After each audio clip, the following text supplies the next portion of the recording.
Hey guys, so today we're going to be looking at a 1944 movie, Lady and the Monster.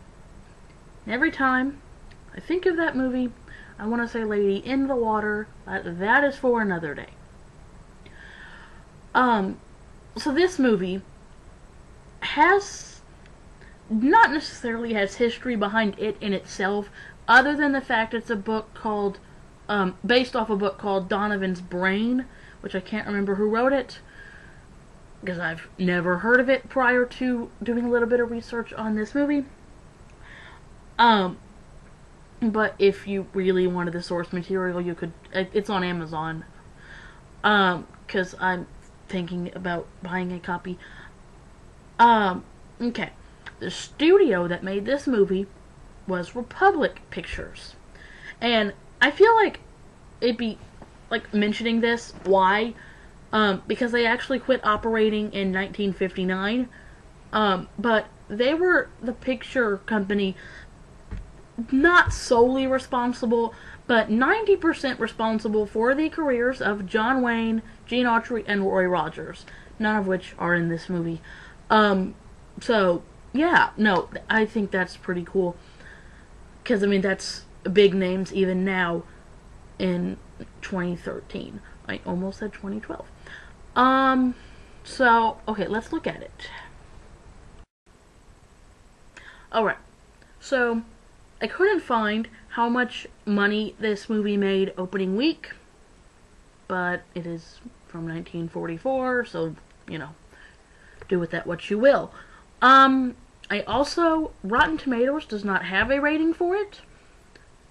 Again, most people, not all, don't typically watch black and white movies. I mean, I love them, but, you know, that's me.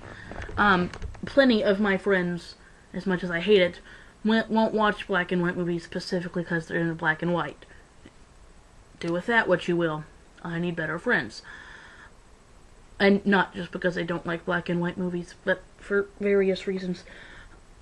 Okay, so again, do with that what you will. Aside from the history of Republic Pictures, which if you want to do a quick Google search, will tell you all about it.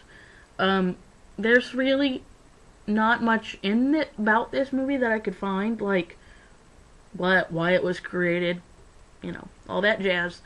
Other than, you know, Donovan's Brain was the source. So, anyways, our plot is pretty simple for, a sci-fi plot. It's actually very generic, probably even in the 40s. A mad scientist plot to keep the devious brain of a recently deceased criminal alive backfires when the brain takes control of a lab assistant. And it stars Vera Ralston, who I found out is actually the wife of the man who owns Republic Pictures. Although they got married after this movie, like 5 or 6 years after. So, you know. Richard Arlen and Erich von Stroheim. Sure. Probably gonna call him Stroganoff. So, yeah. And I also think it's kind of ironically funny, but it shouldn't be, that when you search on Netflix for this movie, the very next thing queued up is Eileen, the life and death of a serial killer, who began her murder spree in 1992. You know, lots and lots of years after 1944. But, you know, I guess she'd be a monster. I don't know. I've never actually seen the movie Monster, to tell you. And I haven't watched that documentary either.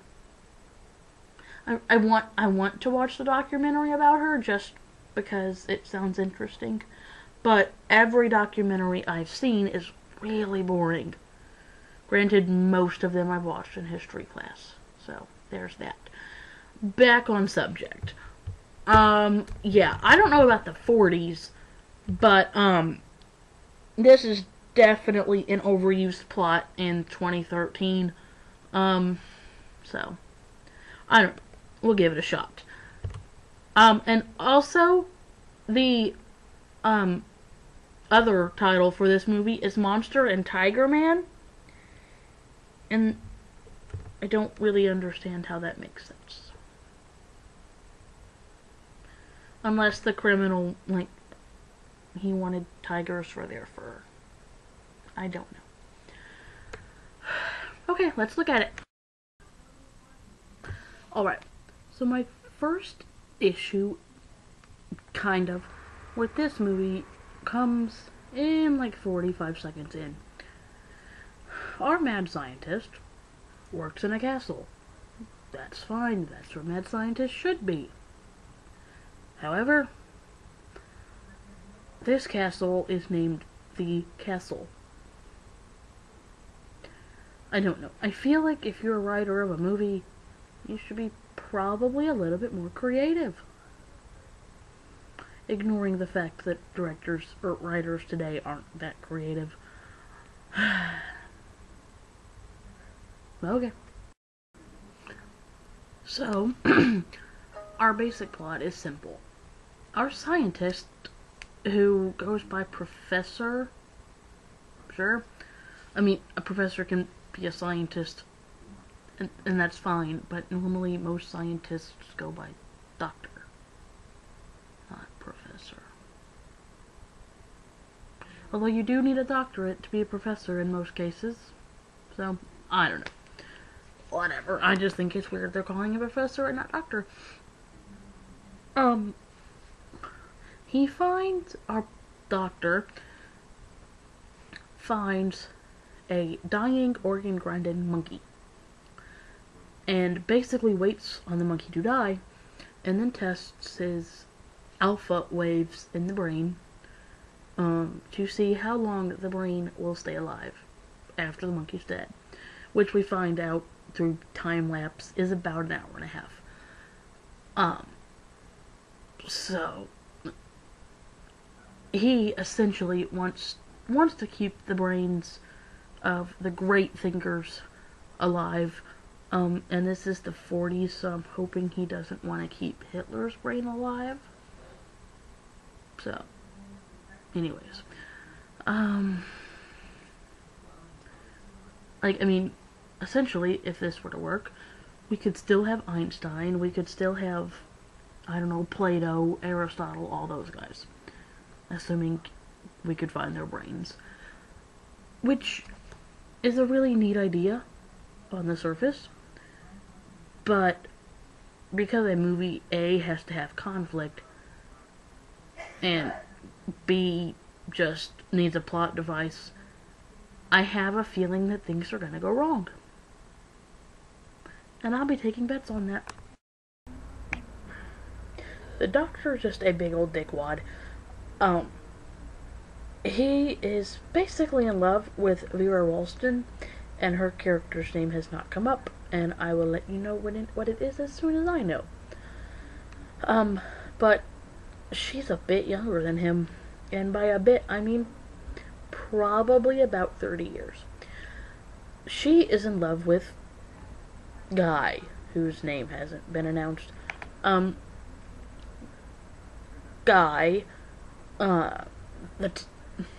Vera and Guy go to a party, and Doctor calls them at that party and tells them that a plane has crashed, but there is only one guard on duty, but that Doctor's starter in his car is broken, so he can't go help, and he wants Guy to go help. Okay, that's fine. The plane really did crash. There really is only one guy on duty, and apparently that means he can't help. But the starter in Doctor's car works just fine.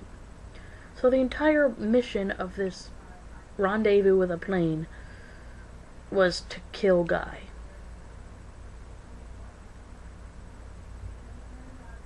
Sure. I guess that's one way to get your girl. Worked in Hamlet, why doesn't it work here?